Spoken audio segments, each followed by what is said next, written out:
Oke, di video kali ini kita akan membahas mengenai kapan waktu yang tepat untuk mengganti produk. Ini pertanyaan yang sangat menarik sekali dari salah satu subscriber di YouTube.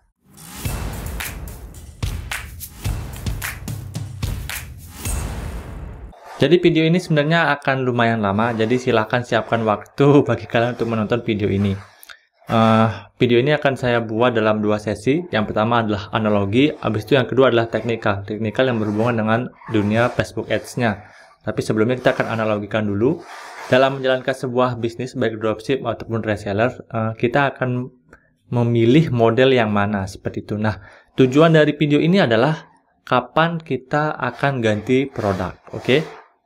Dan ini disclaimer dulu bahwa ini bukanlah patokan yang bisa dibilang pasti. Jadi sebenarnya semua kalian yang tentukan. Jadi saya akan coba berikan gambaran secara keseluruhan, yang mana nanti keputusan tetap kalian yang akan ambil, seperti itu. Nah, sekarang saya yang pertama akan memulai dari yang namanya analogi. Oke. Ini saya sampai sebuah catatan karena ini videonya akan sangat lumayan panjang, seperti itu. Nah, dalam menjalankan sebuah bisnis online, ya, ini adalah asumsi pribadi seperti itu. Jadi dalam menjalankan sebuah bisnis online ada dua model yang saya lihat selama ini. Khususnya seperti saya pribadi yang orang yang memang ngambil barang di marketplace kita jual ke Facebook Ads, seperti itu. Nah, analoginya adalah ada dua tipe. Yang pertama itu adalah toserba, yang kedua adalah tukang somai. Jadi dalam berbisnis kita analogikan dalam dua hal ini. Dimana yang toserba ini dia akan mempromosikan berbagai macam produk. Sedangkan yang tukang somai dia hanya fokus di satu produk, yaitu somai itu sendiri, seperti itu. Nah, kita asumsikan kedua orang ini memulai bisnis dengan budget yang sama, yaitu anggaplah 1 juta rupiah. Nah, kalau yang tipenya orang yang toserba, saya pribadi adalah tipenya toserba. Jadi lebih banyak produk yang akan kita taruh di toko, atau lebih banyak produk yang akan dites. Sedangkan yang tipe tukang somai hanya satu produk yang dites dengan berbagai hal yang lainnya yang dites, seperti itu. Nah, kalau yang di toserba kita akan tes mengalokasikan budget kita, yaitu 1 juta dibagi menjadi, anggaplah masing-masing 200.000 menjadi 5 produk. Hal ini sudah saya bahas di video mengenai cara mengelola budget iklan. Sedangkan yang si tukang somai, kalau kita memilih menjadi seorang tukang somai, produknya cuma satu, tapi yang kita tes adalah audiensnya, placementnya, habis itu apa lagi?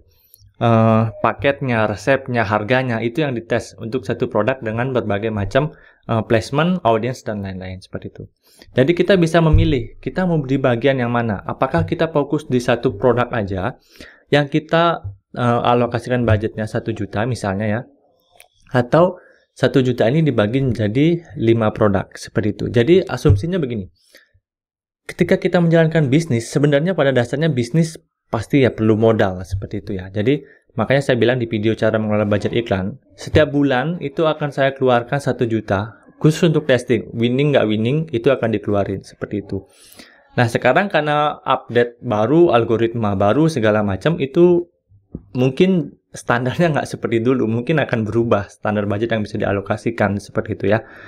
Oke, sekarang itu sudah diputuskan. Nah, sekarang teman-teman atau kalian bisa milih mau yang menjalankan tipe yang seperti apa. Apakah fokus di satu produk atau fokus di berbagai macam produk, seperti itu. Semuanya ada kelebihan dan kekurangannya masing-masing ya. Jadi itu silakan ditentukan mau bermain di yang bagian yang mana. Kalau saya pribadi memang bermain di bagian toserba. Sebagai toserba artinya memang kita mengetes lebih banyak varian produk, bukan fokus di satu produk aja, seperti itu. Oke, sekarang kita masuk ke bagian teknikalnya. Teknikalnya kapan sih saya harus mengganti produk kalau kita menjadi orang yang bagiannya ya ini, si toserba ini, seperti itu. Kapan saya harus mengganti produk yang saya tes. Oke, ini saya buka catatan dulu ya, karena ini akan lumayan panjang. Oke, update terbaru adalah yang pertama. Jadi kita bisa menentukan berapa budget yang kita alokasikan untuk satu produk. Yang pertama adalah reach minimal dari standar Facebook itu adalah 8.000 reach. Oke, 8.000 reach ini kalau teman-teman lihat ketika membuat sebuah rule, Facebook menambahkan jangkauan kurang lebih 8.000. Kita anggap 8.000 ini sebagai standar minimalnya Facebook ketika kita beriklan. Jadi sebelum menjangkau 8.000 reach, itu kita jangan off dulu iklannya, jangan ambil keputusan apapun. Dengan syarat KPI yang dasar seperti CTR, habis itu landing page, klik ke view content, itu semuanya sesuai dengan KPI masing-masing. Seperti itu. Kalau emang itu tidak sesuai, itu bisa kita ubah dari awal. Misalnya baru mencapai 1000 reach, kita udah bisa ubah. Seperti itu. Nah, yang kedua adalah CPM rata-rata. Jadi, ini akan mempengaruhi budget yang dialokasikan, teman-teman. Misalnya, kita ambil, kalau dari saya pribadi, itu CPM-nya sudah nyampe 100.000, 60, 70, 80, 90, 100.000, bahkan 100.000 lebih. Dan beda objektif, CPM juga akan berbeda. Beda event, CPM-nya juga akan berbeda. Beda targeting, CPM-nya juga akan berbeda. Jadi ini akan tidak bisa kita atur seperti itu. Tapi kita perlu gambaran berapa budget yang harus dihabiskan untuk satu produk yang kita testing, seperti itu ya. Oke, anggaplah kita biar gampang aja, kita hitung CPM-nya rata-rata adalah 50.000. Oke. Nah, untuk menjangkau 1000 orang, kita harus mengeluarkan uang 50.000. Sedangkan syarat ambil keputusan minimal yang Facebook berikan itu adalah 8.000 reach. Artinya kita perlu 50.000 kali 8 atau 400.000. Nah, modal untuk satu produk itu minimal adalah 400.000. Oke, ini adalah standar. Saya ambil yang mahal CPM-nya karena kalau yang lebih murah, kita dapat CPM murah ya kita syukur. Jadi budgetnya bisa lebih banyak yang kita jangkau dengan uang 400.000 itu lebih dari 8.000 reach, seperti itu ya. Nah, setelah itu baru kita akan bisa ambil keputusan. Dengan produk ini, dengan 8.000 reach, ada data yang kita dapatkan. Dengan syarat, sekali lagi dengan syarat adalah CTR-nya sudah bagus. Dari awal CTR-nya sudah bagus. Lalu dari klik ke view kontennya juga sudah bagus. Jadi, dari 8.000 reach itu kita bisa tahu apakah udah ada WA yang masuk. Oke, apakah udah ada WA yang masuk? Apakah udah ada closing atau belum? Seperti itu.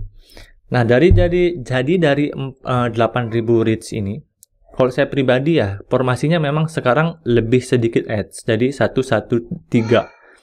Ads-nya cuma 3 dengan budget ya 245.000 sampai 400.000 karena itu sarannya Facebook begitu. Oke, karena kalau di level ads, ya di level ads itu Facebook akan merotasi set ads yang mana yang dianggap bagus, maka budgetnya akan lebih ke situ, seperti itu ya. Nah, kita akan fokus di satu ads yang dianggap bagus sama Facebook dan kita tunggu sampai 8.000 reach. Oke, jadi setelah 8.000 reach terpenuhi, terserah nanti habisnya berapa, apakah 400.000 ataukah di bawah itu, kita baru bisa ambil keputusan. Ambil keputusan, yang pertama cek berapa banyak WA yang masuk ya, berapa cost per lead-nya, habis itu berapa closing-nya. Nah, closing ini bisa nggak menutupi biaya 8.000 reach tersebut? Oke, bisa nggak menutupi biaya 8.000 reach tersebut? Kalau minimal BEP aja, saya sudah berani lanjutkan produknya. Dengan syarat tadi ya, dengan syarat CTR-nya bagus, view kontennya bagus, habis itu CPL-nya murah, walaupun mungkin closing-nya agak mahal, nggak apa-apa. Tapi cost per result-nya itu sesuai KPI. Nah, kalau ternyata setelah 8.000 reach, CPR-nya udah mahal ya, cost per result-nya udah mahal, maka kemungkinan besar untuk memenuhi BEP di 8.000 reach ini akan lebih sulit, seperti itu. Nah, itu sudah bisa diputuskan dengan cara edit-editnya kapan? Kita bisa mulai editnya di 2.000 reach ya. Ini adalah asumsi pribadi sekali lagi. Ketika ads sudah menyentuh 2.000 reach, itu kita bisa cek berapa CPR-nya. Nah, di situ kita bisa ganti offer. Ya. Kalau ternyata CPR-nya tidak sesuai KPI, jadi dari view content ke prospek, view content ke form, itu nggak sesuai KPI, di sana kita bisa mulai buat ubah-ubah penawarannya di landing page-nya. Dengan tujuan untuk memasukkan lebih banyak prospek ke WA kita, seperti itu, oke? Jadi setiap 2.000 reach akan dicek. 0 sampai 2.000 cek CPR-nya berapa, sesuai KPI nggak? KPI-nya itu adalah misalnya untuk form itu 10% ya, 10% dari 10 sampai 20% dari view konten. Kalau untuk WA 30 sampai 50%. Jadi misalnya ada sekitar 10 view konten, itu yang klik button WA minimal 5. Itu kalau pakai WA. Nah, kalau pakai form, misalnya dari 10 view konten yang ngisi form 1 atau 3 orang, seperti itu. Nah, itu KPI-nya begitu ya. Setelah itu baru kita ubah. Ternyata setelah 2000 reach, oh ini CPL-nya masih mahal. Kita rubah penawarannya, harganya mungkin nggak bisa diturunin ya, karena kita tetap berusaha ngambil untungnya ya 100 ribuan lebih seperti itu. Kita mungkin bisa tambahkan bonus, habis itu tambahkan e-book atau segala macam, itu yang akan kita rubah. Nah, teman-teman boleh nurunin harga ya, boleh nurunin harga itu ketika memang CPR-nya murah, tapi closing-nya itu agak susah ya, itu boleh diturunkan harga. Kenapa begitu? Karena artinya akan lebih banyak WA yang masuk ke kita, di mana kita bisa olah untuk menjadi closing dengan yang mungkin menurunkan sedikit profitnya. Jadi dengan begitu makin banyak yang beli seperti itu. Jadi dengan makin banyak yang beli, biaya iklannya akan tertutupi dan bahkan bisa lebih menguntungkan seperti itu. Dan kalau memang setelah sampai 8.000 reach, setelah setiap 2.000 reach kita udah ganti offer, bonus segala macam, masih juga nggak bisa menutupi BEP minimal di angka 8.000 reach ini, nah di situ kita bisa ganti produk seperti itu. Ini untuk yang main yang multi produk. Nah, kalau yang memang fokusnya di satu produk gimana? Ya, kalau fokusnya di satu produk, jadi yang dites adalah audience. Jadi targetingnya yang dites. Habis itu yang dites adalah offer. Habis itu adalah harga. Habis itu apa lagi nih? Audience, harga, packing, misalnya bundling ya, seperti itu yang dites kalau fokusnya di satu produk aja. Jadi kalau untuk kita yang mainnya multi produk, kita habiskan 400.000 ini untuk satu produk. Jadi totalnya kita bisa memerlukan 2 juta modal 2 juta yang kita habiskan setiap bulan untuk testing produk. Nah, kalau untuk yang memang mainnya single produk, modal 2 juta itu digunakan untuk satu produk saja, dihabisin. Jadi yang dites adalah yaitu penawaran, bundling, audience, itu yang dites seperti itu ya. Karena ini adalah ngomongin mengenai ganti produk, berarti ini adalah sama seperti saya, modelnya emang kita nyari produk aja buat dijual, satu rate ganti, seperti itu. Masih model hit and run. Jadi ya seperti ini hitungannya. Oke, saya coba rangkum ya. Yang pertama adalah syarat reach minimum di level Edge itu adalah 8.000. Dengan CPM rata-rata kita anggap adalah 50.000. Jadi kita memerlukan modal 400.000 untuk satu testing minimal ya. Testing minimal satu produk.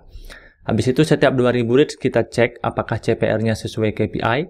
Kalau nggak sesuai, setiap 2.000 reach kita bisa ganti offer. Kita tambahkan bonus atau bundling atau beli 2 gratis 1 atau yang lain sebagainya. Ya, itu kita akan coba ganti. Kalau setelah 2.000 reach dicek ternyata CPR-nya sesuai tapi closingnya masih agak susah, itu bisa kita turunin harga. Jadi dengan maksud makin banyak yang beli, biaya iklannya bisa menutupi yang kita habiskan dalam waktu 8.000 reach. Kalau setelah 8.000 reach dan ternyata memang tidak bisa balik modal, kita bisa ganti produk yang kedua seperti itu. Oke, sampai ketemu produk yang winning. Nah, jadi modalnya adalah 2 juta. 2 juta ini mahal nggak? Nah, ini mahal nggak mahal ini jadi sesuatu yang sifatnya apa ya? Sifatnya tidak bisa disamakan seperti itu. Jadi, kita harus berpikirnya memang ya ini adalah sebuah bisnis seperti itu ya. Jadi, kita harus alokasikan uangnya setiap bulan untuk yang menjalankan bisnis ini seperti itu. Saya ingat mungkin teman-teman juga pernah dengar mengenai Koch Albert ya, Albert Leonardo. Beliau salah satu Facebook advertiser juga, guru saya juga. Jadi awal-awal beliau ngajar sebagai guru. Jadi gajinya disisihkan untuk menjalankan bisnis online ini seperti itu. Nah, buat teman-teman sekarang mungkin yang belum punya uang, yang mau nggak mau kita harus ya kerja dulu untuk punya uang untuk menjalankan bisnis ini seperti itu. Jadi ini adalah bisnis. Menguntungkan, jadi ada 2 risiko ya, rugi kecil atau untung besar seperti itu. Jadi silahkan teman-teman pilih risikonya yang akan dihadapi ketika menjalankan bisnis model seperti ini, seperti itu. Kurang lebih sama dengan yang saya bahas di video cara mengelola budget iklan, tapi di situ karena udah setahun ya, jadi udah beda lagi aturannya, algoritmanya berbeda, CPM juga udah makin berbeda karena advertiser yang masuk makin banyak. Jadi caranya diupdate seperti ini. Sekali lagi, ini bukanlah menjadi sebuah patokan yang harus diikuti full seperti ini. Jadi semua saya kembalikan ke teman-teman. Nah, cara ngitungnya adalah seperti ini, berdasarkan